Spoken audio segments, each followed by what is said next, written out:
Orabataka ya ralabaya syana ya ralabaya ralab.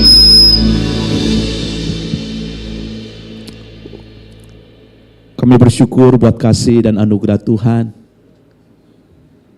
sepanjang bulan Mei ini.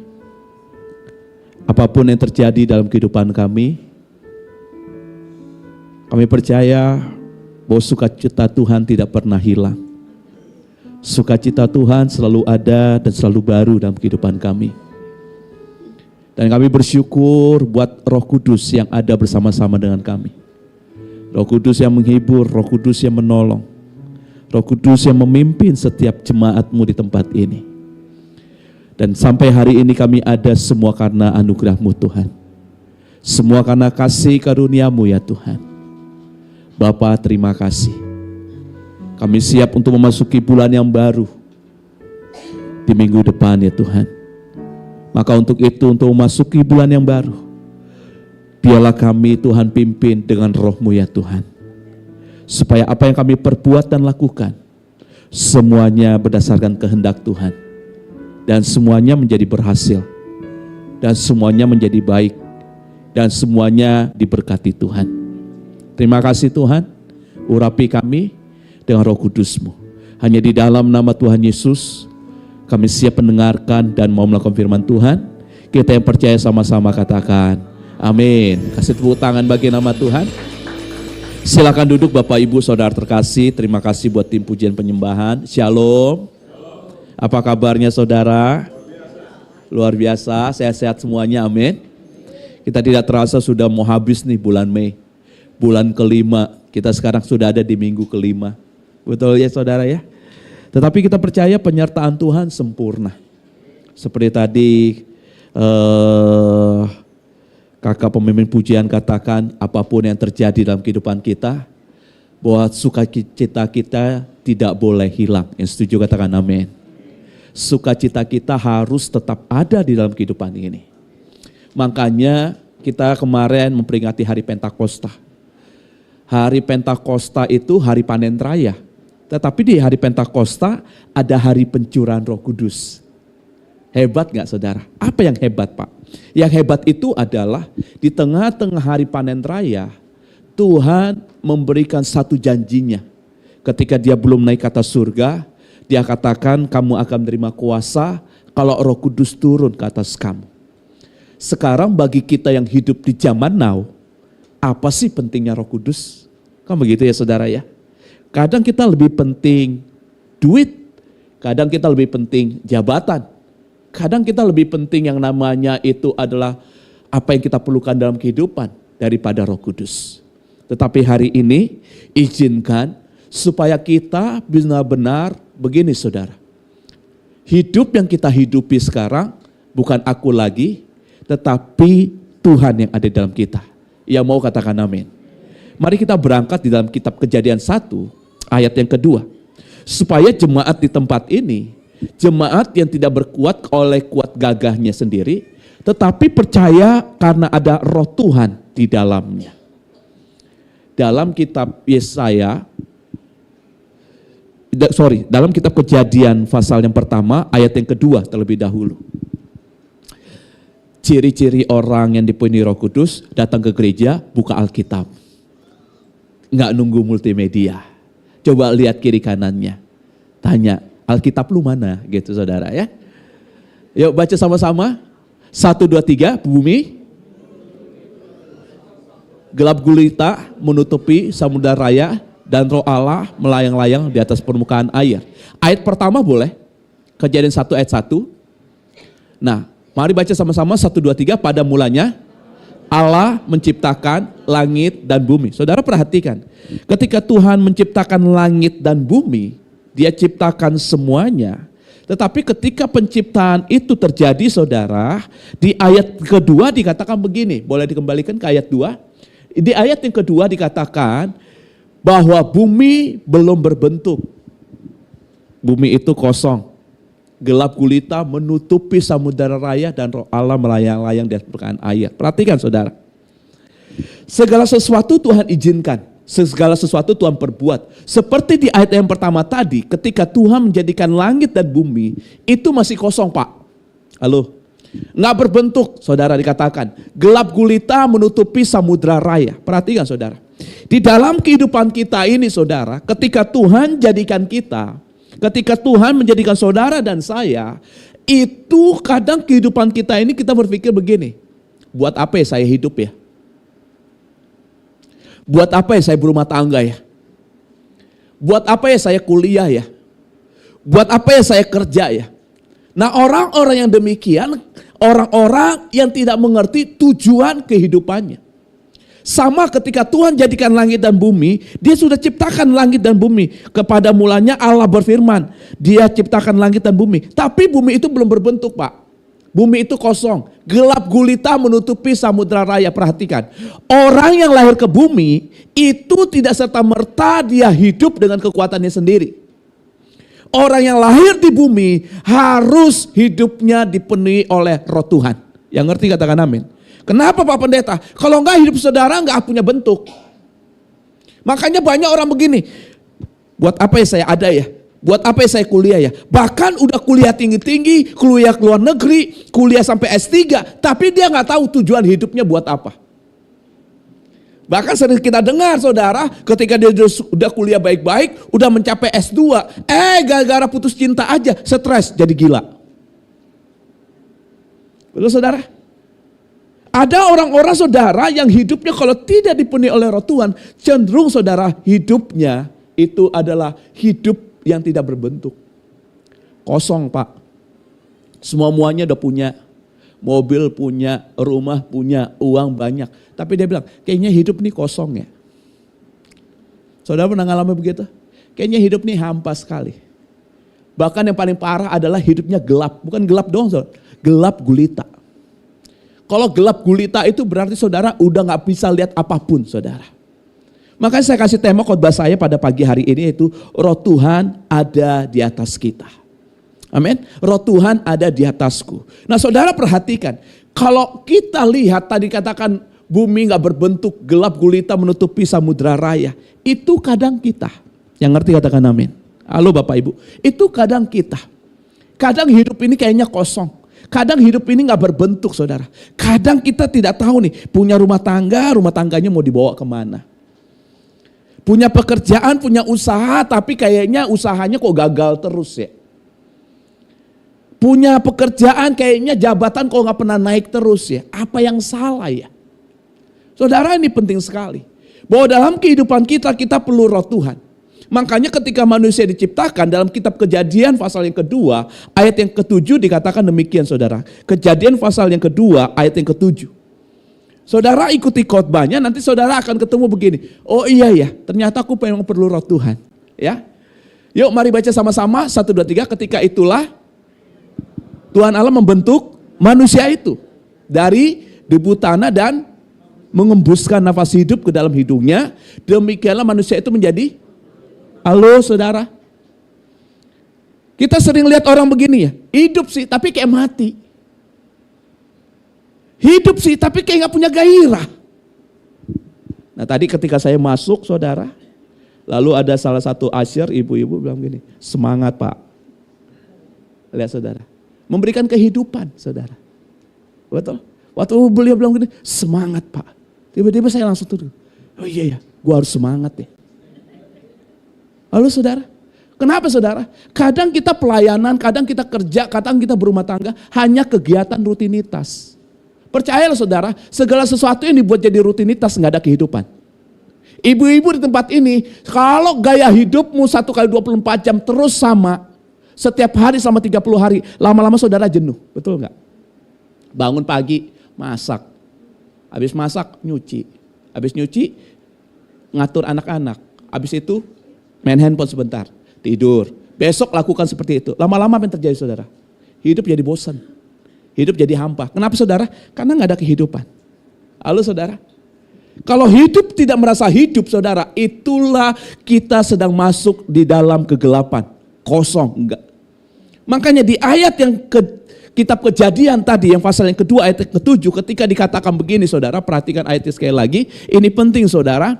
Ketika itulah Tuhan Allah membentuk manusia itu dari debu tanah. Halo saudara, manusia tanpa roh Allah nggak ada apa-apanya. Makanya manusia itu nggak boleh sombong saudara. Betul saudara? Diciptakan dari tanah, nanti juga matinya dari tanah. Apa mau dibanggakan saudara?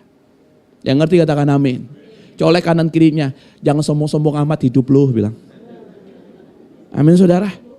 Ini perhatikan saudara, manusia itu saudara diciptakan dari tanah. Lalu apa yang membuat manusia ini bisa menjadi hidup? Artinya apa yang membuat manusia ini menjadi berguna? Apa menjadi manusia ini memiliki hikmat? Ketika Tuhan mengembuskan nafasnya. Menghembuskan nafasnya ini ruah Allah, roh Allah. Dihembuskan ke dalam manusia itu. Dihembuskan ke dalam bahasa aslinya, bahasa latinnya itu ins dan spiro Pak. Ins dan spiro bahasa Indonesianya adalah inspirasi. Inspirasi itu ilham. Ilham itu dalam kamus besar bahasa Indonesia segala petunjuk yang datangnya dari Tuhan ke dalam hati manusia. Halo Bapak Ibu. Makanya hati ini adalah seni yang terindah yang Tuhan punya. Makanya Tuhan suka bilang ini, jagalah hatimu dengan segala kewaspadaan. Kenapa Pak? Karena dari situ terpancar kehidupan. Makanya bahasa Inggrisnya hati apa saudara? Halo Bapak Ibu. Heart. Heart itu kalau saudara kasih spasi menjadi heart. Seninya. Makanya Tuhan gak suka tuh yang hatinya iri, yang hatinya dengki, yang hatinya kepahitan, yang hatinya kecewa saudara. Kenapa? Gak ada seni-seninya. Yang ngerti katakan amin. Saudara perhatikan aja, kalau hatinya benar, maka lihat saudara. Wajahnya jadi benar, perkataannya benar, otaknya benar, apapun yang dilakukan jadi benar. Yang setuju katakan amin. Kalau hatinya baik, lihat saudara, ucapannya menjadi baik, pikirannya menjadi baik, sikapnya menjadi baik. Betul saudara? Karena dari hati terpancar ke kehidupan. Coba lihat kiri kanannya, kira-kira wajahnya sama gak dengan hatinya? Betul saudara? Coba kalau ibu-ibu, ya kalau hatinya baik, lihat dandanannya jadi baik. Bapak-bapak kalau hatinya baik, lihat saudara, pekerjaannya menjadi baik. Makanya saudara, seni yang paling indah dalam kehidupan kita itu adalah hati kita di hadapan Tuhan. Yang ngerti katakan amin. Makanya dalam kitab Kejadian pasal yang ketiga saudara, manusia itu hatinya mulai rusak. Bagaimana hati manusia itu rusak? Ketika manusia itu mulai salah dengar. Ketika manusia itu mulai salah taat. Ketika manusia itu mulai menjauh daripada Tuhan. Lihat saudara, orang tuh kalau mulai menjauh daripada Tuhan, sekalipun dia berada di dalam Taman Eden, saudara, lihat saudara. Hidupnya menjadi takut, hidupnya menjadi pemalu, hidupnya menjadi tidak percaya diri. Kenapa? Karena dia menjauh daripada Tuhan. Adam dan Hawa ada di Taman Eden, Bapak Ibu. Tapi walaupun Adam dan Hawa ada di Taman Eden, tapi kalau suka ngobrol sama si iblis, lihat. Hatinya jadi gak beres. Yang ngerti katakan amin. Saudara boleh pelayanan, saudara boleh ikut doa, saudara boleh baca Alkitab. Iblis gak takut. Malah iblis semakin dekat. Yang ngerti katakan amin. Tapi yang iblis itu takut dan menjauh dari kehidupan saudara ketika saudara berani membantah apapun yang diperintahkan oleh iblis itu. Yang ngerti katakan amin. Sekali lagi saya ulang ya Bapak Ibu. Saudara baca Alkitab, iblis gak takut. Saudara banyak doa, iblis juga gak takut. Saudara ke gereja setiap hari, iblis juga gak takut. Yang iblis takut adalah ketika saudara melakukan apa yang Tuhan katakan. Iblis itu akan takut kalau saudara mentaati apa yang kerajaan surga katakan. Makanya Tuhan katakan ini, carilah kerajaan Allah dan kebenarannya. Maka semuanya akan ditambahkan kepadamu. Makanya saudara, Tuhan Yesus saudara di dalam pencobaan saudara. Kenapa iblis akhirnya pergi? Karena Tuhan Yesus taat kepada apa yang diperintahkan oleh Bapaknya. Kenapa Yesus bisa taat? Karena saudara perhatikan, Yesus lahir dari Roh Kudus. Sebelum pelayanan, Yesus dipenuhi oleh Roh Kudus. Dalam pelayanan, Yesus dituntun oleh Roh Kudus. Maka apa yang terjadi? Dalam kehidupannya saudara, maka dia layak berkata, sebelum dia naik ke atas surga, dia bilang, tetapi kamu akan menerima kuasa kalau Roh Kudus turun ke atas kamu.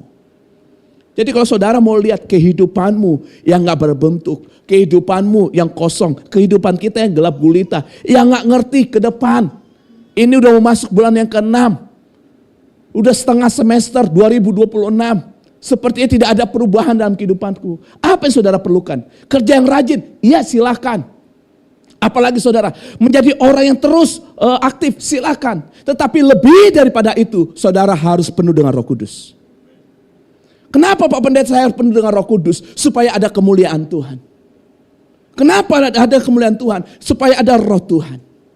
Tadi kita berangkat dari Kejadian 1 ayat yang kedua, yaitu bumi gak berbentuk, gelap gulita menutupi samudera raya, kosong saudara. Artinya apa saudara? Disitulah Roh Allah melayang-layang. Artinya segala yang tidak berbentuk, segala yang kosong, segala yang gelap tidak bisa diisi dengan kekuatan manusia. Tetapi segala yang tidak berbentuk, segala yang kosong, segala yang gelap hanya bisa diisi ketika seseorang itu bersekutu dengan Roh Allah. Ketika Roh Allah melayang-layang di muka samudera raya dikatakan saudara. Maka Tuhan mulai menjadikan, jadilah terang. Betul saudara? Jadilah binatang. Jadilah tumbuh-tumbuhan, semuanya jadi. Sehingga bumi yang tidak berbentuk, bumi yang kosong diisi saudara. Yang mengisi siapa saudara? Tuhan. Apa yang diisi? Semua yang bentuknya punya guna dan bermanfaat. Baru Tuhan jadikan manusia. Nah ketika manusia dijadikan saudara, Tuhan mengembuskan nafasnya. Beda ketika dia jadikan langit dan bumi. Beda ketika dia jadikan binatang. Beda ketika dia jadikan seluruh benda yang ada dalam bumi ini. Tapi ketika dia jadikan manusia, dia kotorkan tangannya. Dia bentuk pakai tangannya. Ketika dia jadikan manusia saudara, dia hembuskan nafasnya saudara. Dia hembuskan nafasnya, ruahnya ke dalam hidup manusia itu. Sehingga manusia itu menjadi hidup. Saudara, dalam setiap hembusan nafas kita ini, itu ada Roh Kudus. Yang ngerti katakan amin. Jadi saudara bukan bernafas ini bukan sekedar bernafas. Walaupun kita bilang kita bernafas pakai oksigen. Tetapi nafas yang saudara punya adalah memiliki yang namanya itu kuasa daripada Allah. Ada Roh Allah di dalamnya. Makanya ketika orang lagi panik, ketika orang lagi khawatir, orang bilang begini, tenang, duduk diam, napas dulu, napas. Bahkan ada satu ilmu kesehatan bilang, kalau melatih pernafasan saudara, itu membuat sel-sel darah bisa sehat kembali, saraf-saraf bisa kembali sehat. Saya pernah baca satu buku tentang olah nafas saudara. Tarik nafas, tahan 7 detik, hembuskan pelan-pelan. Tarik lagi, diam, tahan 7 detik, hembuskan pelan-pelan. Lama-lama di situ dibilang ada ketenangan. Di situ dikatakan, maka di situ seperti ada namanya itu damai sejahtera. Saudara, dalam setiap hembusan nafas kita ini ada Roh Allah di dalamnya. Yang ngerti katakan amin. Makanya kalau saudara masih bernafas, jaga kelakuan kita. Kalau saudara masih bernafas, perbaiki selalu hidup kita. Makanya orang tuh kalau lagi stres, bentar dulu gue mau cari udara segar. Dia bilang gitu. Dia pergi keluar, dia cari udara segar. Bukan udara segar yang dia cari saudara. Dia ambil tuh rokok kudus saudara. Betul saudara? Dia isap. Pakai Mazmur 23 ayat 4 lagi, Cisamsu. Kalau enggak pakai vape saudara. Masalah selesai, masalah enggak selesai. Dia balik lagi bekerja, dia balik lagi dengan urusannya, masalahnya tetap ada. Ternyata apa yang kita perlukan? Kita perlu Roh Tuhan. Dalam kitab Yesaya 11 ayat yang kedua dikatakan begini saudara. Kitab Yesaya 11 ayat yang kedua. Supaya saudara paham. Yang saudara perlukan di dalam kehidupanmu. Betul, saudara butuh uang. Saudara butuh pekerjaan, saudara butuh usaha, betul. Tetapi ketika saudara punya uang, punya pekerjaan, punya segala-galanya, apakah kita bisa menjadi pengelola yang baik? Kita butuh Roh Tuhan. Mari kita baca sama-sama. 1, 2, 3. Roh Tuhan akan ada padanya. Terus? Lalu? Terus? Nah saudara perhatikan. Nabi Yesaya menubuatkan tentang kedatangan Tuhan Yesus, Mesias. Ketika dia bernubuat seperti ini, ayat ini menunjukkan tentang karakter saudara. Karakter yang mana Pak? Karakter yang sudah rusak yang dibikin oleh Adam dan Hawa. Ketika manusia itu tidak memiliki Roh Tuhan, lihat saudara. Karakternya menjadi buruk. Karakternya jadi tidak punya hikmat. Orang yang tidak punya hikmat gak punya pengertian. Orang yang tidak punya Roh Tuhan susah sekali dinasehatin. Nah orang yang susah dinasehati saudara, itu cenderung lemah hidupnya. Dan orang-orang seperti ini cenderung sekali, kalau tidak punya Roh Tuhan, maka dia tidak punya roh pengenalan dan takut akan Tuhan. Hidupnya menjadi jahat saudara. Saudara terkasih dalam Tuhan Yesus, ayat ini bukan hanya tentang Tuhan Yesus saudara. Walaupun ayat ini nubuatan buat Tuhan Yesus, tetapi melalui Roh Kudus. Ini juga berlaku untuk orang percaya hari ini. Saudara dan saya dipanggil untuk hidup dipenuhi oleh roh yang sama. Yang mau hidupnya dipenuhi oleh roh Tuhan, katakan amin. Bapak Ibu Saudara terkasih, banyak orang begini saudara. Pengen punya kuasa tapi gak punya keintiman sama Tuhan. Banyak orang hari-hari ini saudara pengennya punya hikmat. Tetapi dia tidak menjaga kehidupannya, jam-jam terbaiknya, keintimannya, kedekatannya sama Tuhan. Banyak orang hari-hari ini saudara pengennya tuh pelayanan, pengennya hidupnya diberkati, tapi gak pernah memberikan penyerahan diri dalam kehidupannya. Tetapi hari ini Tuhan ingatkan, kita berangkat dalam kitab Kejadian, bahwa roh Allah itu sudah ada dari dahulu, sekarang sampai selama-lamanya. Dari Yesaya 11 ayat yang kedua menunjukkan bahwa kepenuhan Roh Kudus, saudara, ini menghasilkan kehidupan yang seimbang dan utuh. Dari Yesaya 11 ayat yang kedua, saudara, Tuhan sudah mengajarkan kita gini, ada keseimbangan. Keseimbangan yang mana? Ada orang punya roh hikmat, tapi juga harus punya pengertian. Ada orang punya roh nasihat, tapi juga harus punya keperkasaan. Ada orang punya roh pengenalan dan takut akan Tuhan, tidak hanya kenal, tapi takut akan Tuhan. Nah saudara terkasih, ternyata dari Yesaya 11 ayat kedua, yang pertama dikatakan roh Tuhan. Artinya begini, orang yang ingin hidupnya itu berbentuk, orang yang hidupnya itu di dalam terang, orang yang ingin hidupnya itu memiliki masa depan yang cerah, maka yang pertama, dia harus punya hadirat Tuhan dalam kehidupannya. Taman Eden bahasa aslinya adalah taman hadirat Tuhan. Maka yang pertama, kalau tadi di Yesaya 11 ayat yang kedua dikatakan roh Tuhan, artinya tuh hadiratnya saudara. Jadi bukan karakter dulu, bukan karunia dulu saudara, tangkap baik-baik. Ada orang pengen punya karunia terlebih dahulu, ada orang pengen punya jawatan terlebih dahulu. Tetapi yang Tuhan mau adalah saudara harus punya hadirat Tuhan dulu. Makanya para murid dalam Kisah Rasul saudara, jemaat di Kisah Rasul, para murid di Kisah Para Rasul, sebelum pergi berkhotbah Petrus 3.000 orang bertobat, sebelum mereka diutus kemana-mana, sebelum mereka mendapatkan lawatan bahasa roh, mereka harus diam. Artinya apa? Menantikan hadirat Tuhan. Ketika hadirat Tuhan turun dalam kehidupan mereka, maka Roh Kudus datang. Nah ketika Roh Kudus datang saudara, maka yang terjadi, karunia itu mulai bekerja. Tangkap ini baik-baik. Siapapun saudara, entah itu seorang bapak, seorang ibu, seorang suami, istri, anak-anak, setiap kita itu harus menggenapi kitab Yoel 28:29. Dari orang tua sampai orang anak muda, sampai anak-anak, sampai teruna-teruna, sampai hamba-hamba dikatakan, aku akan mencurahkan rohku ke atas mereka. Yang artinya kalau zaman perjanjian lama itu roh Tuhan memilih kepada siapa dia diberikan, kepada raja, kepada nabi, kepada orang yang dia pilih. Tetapi di zaman sekarang roh Tuhan itu diberikan kepada semua orang. Kenapa ini penting saudara? Karena supaya nanti ketika Tuhan datang saudara, maka yang dia lihat adalah saudara dan saya ini menjadi mempelai Kristus. Saudara terkasih dalam Tuhan Yesus, maka yang pertama saudara, bagaimana supaya kita penuh roh Tuhan ada di atas kita. Maka yang pertama Tuhan ingatkan adalah saudara, yaitu bagaimana supaya hadirat Tuhan itu ada di dalam kehidupan kita. Saudara terkasih, yang paling penting pertama, yang disebutkan bukanlah karunia, tetapi Tuhan sendiri. Roh Kudus bukan hanya kuasa, dia adalah hadirat Tuhan yang tinggal atas seseorang. Saudara, di dalam kitab Lukas 4 ayat 18 dikatakan demikian saudara. Lukas 4 ayat 18, mari kita lihat ayatnya. Lukas 4 ayat 18. Hari ini kita banyak buka ayat Alkitab saudara, supaya kita mengerti. Dikatakan begini, roh Tuhan ada padaku, oleh sebab ia telah mengurapi aku. Untuk apa saudara? Menyampaikan kabar baik kepada orang-orang miskin, dan ia telah mengutus aku. Perhatikan saudara, orang yang dipenuhi oleh roh Tuhan, saudara, punya tugas dan tujuan. Orang yang dipenuhi oleh roh Tuhan bukan mengkonsumsi roh itu dengan untuk kehidupannya secara pribadi. Bukan saudara. Tetapi orang yang dipenuhi roh Tuhan, yang maka yang pertama adalah hidupnya berguna bagi orang banyak. Yang ngerti katakan amin. Hidupnya berguna bagi orang banyak.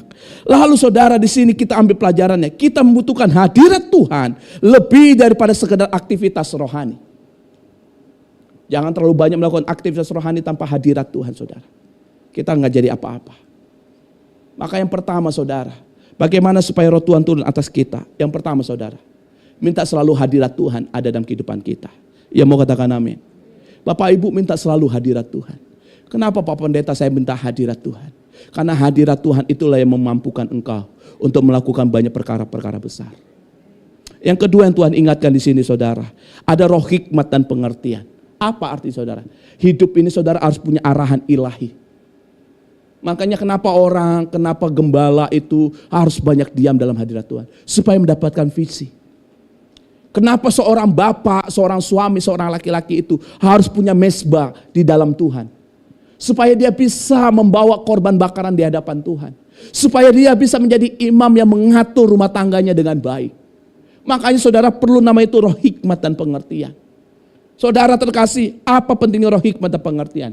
Hikmat menolong kita mengetahui apa yang harus dilakukan. Itu hikmat, saudara. Saudara punya bawang, saudara punya cabai, saudara punya apa lagi, saudara punya ikan. Siapa yang tahu kalau bawang, cabai, ikan, tomat itu bisa membuat satu masakan. Kalau bukan karena ada hikmat. Kenapa ada makanan-makanan yang berbeda-beda? Itu bukan sekedar ada, saudara, tapi karena ada hikmat, saudara. Saudara datang pagi hari ini dengan berpakaian, pasti saudara perlu hikmat. Nggak mungkin saudara datang dengan berantakan. Saudara cocokkan celananya apa, bajunya apa. Betul, saudara? Itu perlu hikmat. Saudara yang pelayanan hari ini perlu hikmat. Lagu-lagu apa yang harus dinyanyikan. Artinya, saudara, kalau kita punya roh hikmat dan pengertian, ini berarti begini, punya arahan ilahi. Kalau hikmat menolong kita mengetahui apa yang harus dilakukan, pengertian menolong kita memahami mengapa hal itu harus terjadi. Paham, saudara? Artinya begini, saudara. Hikmat kita melakukan segala sesuatu dengan baik. Tapi pengertian membuat kita mengerti. Kira-kira kalau begini hasilnya bagaimana? Kalau seperti ini bagaimana? Kalau begini bagaimana? Resikonya apa? Kalau saya bekerja, oke, saya masuk jam berapa? Masuk jam 7. Masuk jam 8. Kalau masuk jam 8, saudara punya hikmat, saudara. Oke, berarti kalau masuk jam 8, aku dari rumah harus jam sekian. Nah, pengertian memberikan tahu, oh bagaimana supaya jangan telat ya ke kerjanya ya. Oh berarti kalau masuk jam 7, berarti dari rumah harus jam 6 atau setengah 6. Supaya tidak kena macet. Itu perlu hikmat, saudara. Dan itu perlu pengertian. Oh kenapa ya aku harus makan secukupnya ya. Oh supaya aku jangan kena kolesterol. Oh supaya aku bisa melakukan dengan baik pekerjaan-pekerjaanku. Karena kalau makannya terlalu banyak gampang ngantuk. Kalau makannya terlalu banyak juga nggak sehat juga. Oh kenapa ya aku harus olahraga ya. Nah kalau seseorang olahraga, saudara, cuma dua. Yang rajin berolahraga karena dia punya pengertian. Oh aku olahraga, aku harus olah tubuhku. Supaya sel-selku, supaya badanku, bukan soal menurunkan berat badan, saudara. Tapi berolahraga mengolah badannya, supaya sehat. Supaya apa? Kakinya kuat. Oh aku olahraga nge-gym, ngangkat beban. Supaya apa, saudara? Supaya aku kuat otot-otot kakinya, kelak nanti tua. Makanya kenapa banyak orang tua itu pas tua itu jalan aja susah. Karena ketika masih muda gak punya pengertian. Supaya melatih otot-otot kakinya, otot-ototnya untuk apa, saudara? Untuk kuat. Oh kenapa ya sejak usia 40 tahun ke depan aku harus jaga pola makanku. Oh karena aku gak lagi seperti anak-anak muda. Ya makan apa aja, sikat, gaspol. Tapi usia 40 tahun ke atas saudara perhatikan. Itu pola makan dijaga, pola hidup mulai dijaga. Supaya apa? Setelah 40, 60 nanti menentukan. Kalau 40 tahun saudara, dari 40 tahun menuju 60 saudara jaga baik-baik, 60 tahunnya pasti aman. Tapi kalau dari 40 tahun saudara tidak jaga baik-baik, saudara, maka kedepannya nggak jadi aman, saudara. Makanya Tuhan katakan tuh umur manusia itu 70 atau 80. Dan kebahagiaannya adalah kesengsaraan. Tapi Musa katakan 120, saudara.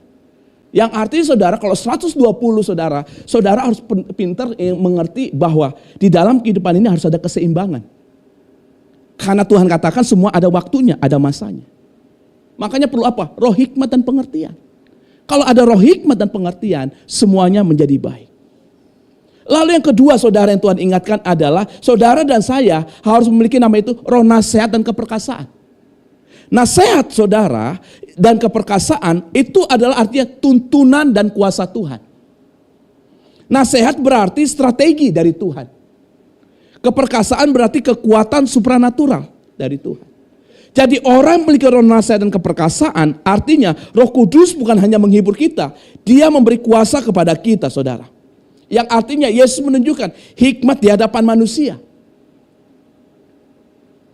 Lalu poin yang terakhir saudara, poin yang ketiga, roh pengenalan dan takut akan Tuhan. Artinya kedekatan dan kekudusan. Nah saudara terkasih, dalam tiga hal ini saudara, ada roh hikmat, pengertian, roh nasihat dan keperkasaan, roh pengenalan dan takut akan Tuhan. Ini adalah nubuatan yang diberikan kepada Tuhan Yesus. Kapan Tuhan Yesus mengalami ini? Ketika dia dicobai di padang gurun saudara.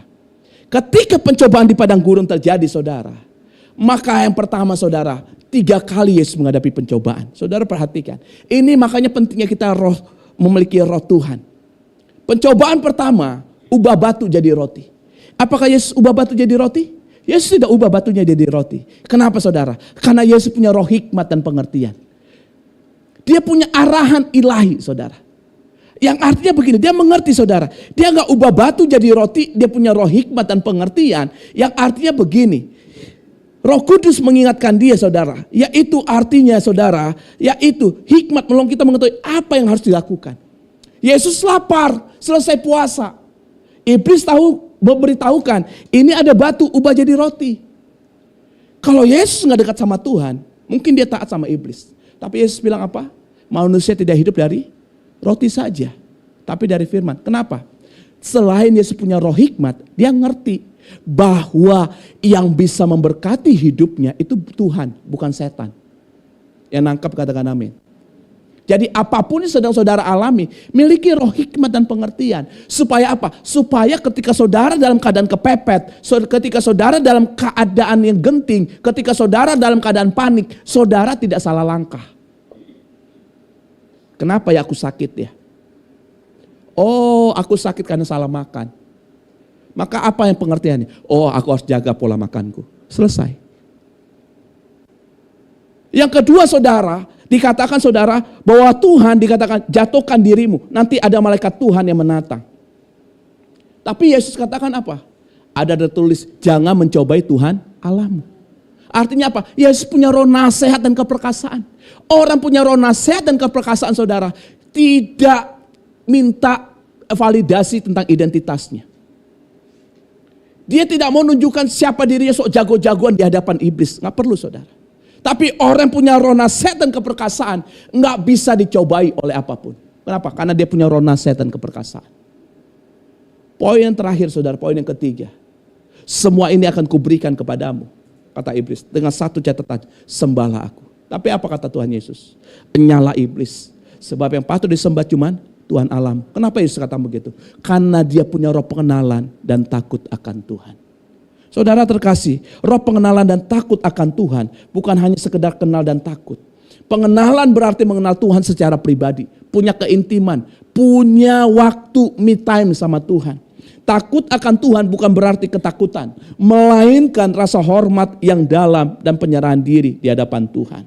Saudara terkasih di dalam Tuhan Yesus. Dari Yesaya 11 ayat 2 menunjukkan kehidupan yang dipenuhi roh secara seimbang. Di situ ada hadirat Tuhan, di situ ada hikmat Tuhan, di situ ada pengertian, ada nasihat, ada kuasa, ada pengenalan dan ada takut akan Tuhan. Bapak Ibu saudara terkasih, Tuhan tidak menginginkan kekristenan yang dangkal saudara. Tuhan mau saudara dan saya, orang-orang percaya untuk membawa rohnya setiap hari. Kalau saya kasih ilustrasi sebuah handphone saudara, mungkin terlihat mahal. Handphonenya terlihat canggih, katakanlah iPhone 17 saudara. Tetapi tanpa baterai dan tanpa koneksi, handphonenya gak ada guna saudara. Semahal apapun itu handphone, kalau baterainya tidak ada dan tidak terkoneksi dengan wifi saudara, maka nggak ada guna. Maka hidup saudara sebenarnya sudah mahal. Tetapi yang membuat hidup saudara berguna bukan hanya mahal. Mahal tanpa guna nggak ada arti apa-apa. Yang membuat hidup kita menjadi berguna ketika saudara terus terkoneksi sama Tuhan. Dan bateraimu terus diisi dengan hadirat Tuhan. Selalu diisi dengan roh hikmat pengertian, roh nasihat dan keperkasaan, roh pengenalan dan takut akan Tuhan. Dengan begitu saudara akan ngerti untuk apa aku hidup. Orang yang ngerti hidupnya buat apa, maka segala ketakutan, kecemasan, kekhawatiran bisa dia lawan dengan apa? Dengan roh Tuhan. Maka ketika roh Tuhan turun atasmu, maka engkau akan menjadi saksi, kata Tuhan. Di Yerusalem, Yudea, Samaria, sampai ke ujung bumi. Maka lihat saudara, Petrus saudara. Orang yang tadinya penakut, dipenuhi roh Tuhan, dia jadi pemberani. Ketika dia pemberani, dia berkhotbah, nggak nyampe 3 menit dikatakan, 3.000 orang bertobat. 3.000 orang bertobat saudara, perhatikan saudara. Ini membalikan apa yang pernah terjadi. Ketika Musa naik ke Gunung Sinai, para jemaat Israel, umat Israel saudara, di bawah itu memberikan korban sapi lembu emas. Ketika mereka memberikan korban sapi lembu emas, saudara tahu berapa anak yang dikorbankan? 3.000 anak. 3.000 anak dikorbankan untuk penyembahan berhala. Tetapi ketika di zaman perjanjian baru, pencurahan Roh Kudus, Petrus Tuhan pakai untuk apa saudara? Untuk mengembalikan, menyelamatkan banyak jiwa. Kalau hukum Taurat ditulis dalam loh batu, saudara, tetapi hukum kasih ditulis dalam hatimu. Makanya orang yang dipenuhi Roh Kudus, cuma 2 hal yang terjadi. Dia punya buah roh dan punya karunia roh. Pagi hari ini, izinkan Roh Kudus untuk memenuhi hidup kita. Izinkan Roh Kudus ada bersama-sama dengan kita. Percaya saudara, yang paling saudara pentingkan adalah diam dalam hadirat Tuhan. Di mana hadirat Tuhan saudara? Di gereja, di rumah. Hadirat Tuhan itu selalu ada 1x24 jam. Dimanapun saudara berada. Bagaimana Pak Pendeta saya merasakan hadirat Tuhan? Ketika saudara masih bisa bernafas. Sadarlah, itu ada Tuhan. Maka ketika saudara bernafas, saudara gak akan melakukan banyak perbuatan-perbuatan jahat dan dosa. Kenapa? Saudara tahu ada Tuhan. Seketika saudara bernafas, lagi nongkrong, diajak mabuk-mabukan, saudara tahu ada Tuhan. Kenapa? Ada hembusan nafas ini, ada Tuhan. Ada yang ngajak korupsi, ada Tuhan. Dari mana aku tahu? Ada hembusan nafas. Makanya saudara, ketika manusia mati, tubuh kembali ke tanah. Rohnya ini, hembusan nafas ini kembali kepada Sang Pencipta. Tapi selama saudara hidup, jiwamu ini saudara terus bergaul dengan roh Tuhan. Sehingga kelak nanti Tuhan mengangkat kita ke awan-awan permainnya. Karena kita dikatakan, engkau adalah mempelaiku. Seorang mempelai adalah seorang murid adalah orang-orang yang dewasa secara rohani. Mari bangkit berdiri bersama-sama saudara. Haleluya. Kami bersyukur buat kasih dan anugerah-Mu ya Tuhan. Saya undang worship leader singers. Hari ini kami belajar firman-Mu ya Tuhan.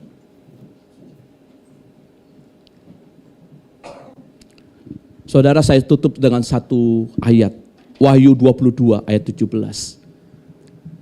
Ketika di hari pencurahan Roh Kudus, banyak hal yang Tuhan bukakan saudara. Salah satunya Wahyu 22 ayat 17 bisa dibuka sebentar.